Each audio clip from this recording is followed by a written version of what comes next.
Hey, I'm here with my friend Dan today. We're talking about the market, housing, interest rates, all of that fun stuff. And so I invited you here today because I'm working with a lot of first-time buyers right now. And what I've seen is that people tend to look at the sticker price, say a house is $800,000. It was $700,000 a few years ago. So people are looking at that sticker price, how that's going to affect their payment.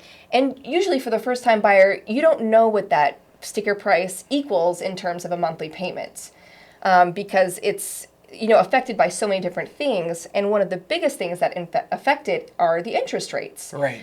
So for the first time buyer, how does the interest rate affect what they're going to be paying on a monthly basis? Sure. So if you're looking at, say, an $800,000 loan, LA, Orange County, that's pretty typical.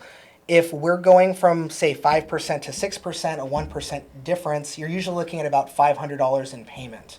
The one thing that I try to make sure that my first-time buyers know is that the rate is temporary. You're not buying the rate. You're basically using this rate to get into this home, and as long as it's something that you're going to be in for the next 5 to 7 years, that's really not going to be something where you're going to lose any value on your investment. It's time and time again, even in 2008 when we had the crash, within 7 years, you'd gone from the deepest hole to back to even pretty much within that 7-year period. So when you're talking about the interest rate, this is something temporary, but if you're trying to keep an eye on what 1% means, I'd say about $500 on an $800,000 loan, which is pretty typical in our price point.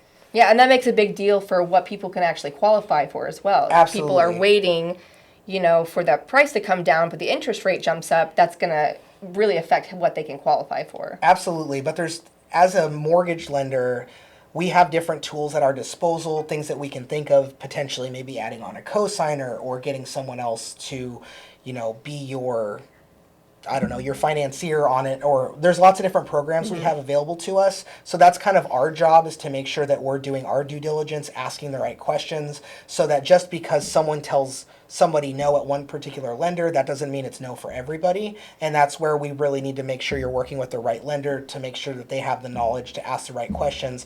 Because say, for example, you did buy something at a year ago at $700,000, and if you would have waited that year, now that same property is probably $850,000. So even though we're seeing prices kind of stall, you would have been $150,000 out of the market that you would have. We just talked about $100,000. Usually, you're also looking at about $500 for every $100,000. So, say $750 on the purchase, and then another $500 if you waited on the interest rates.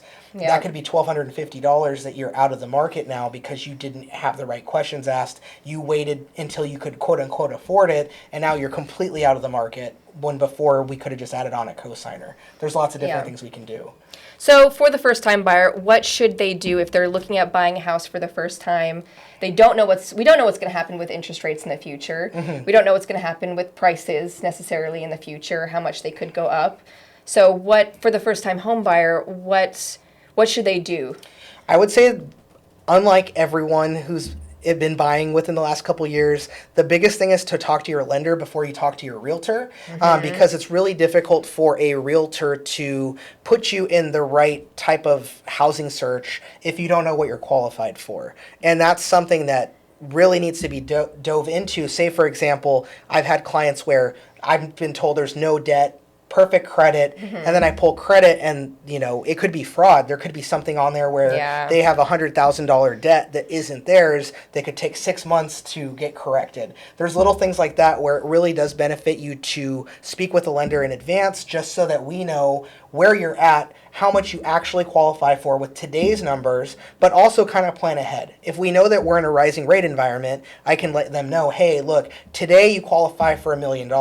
But if this happens, now you only qualify for $900,000. That could really put them in a position where they're at least planning ahead. And if it is something where we're worried about rates going up, they may make an offer they wouldn't have made otherwise because they're worried about potentially losing out on that price point. Because as a realtor, you understand, like, over $1 million, you're looking at a completely separate set of housing than you are at $900,000 or $800,000. You need to plan accordingly, and the only way you can do that is if the lender's gone through everything and lets them know where they're at. Yeah, I love that because I do think, especially for first-time home buyers, they talk to lenders too late. Right. And because one of the great things about, talking with you early is that you can help them plan for the future. Right. 100%. So say, for example, I'm looking at a client's, let's say they're self-employed, and I'm looking at their taxes and I'm saying, okay, you had this much in expenses, you had great income, but you wrote off a ton this way.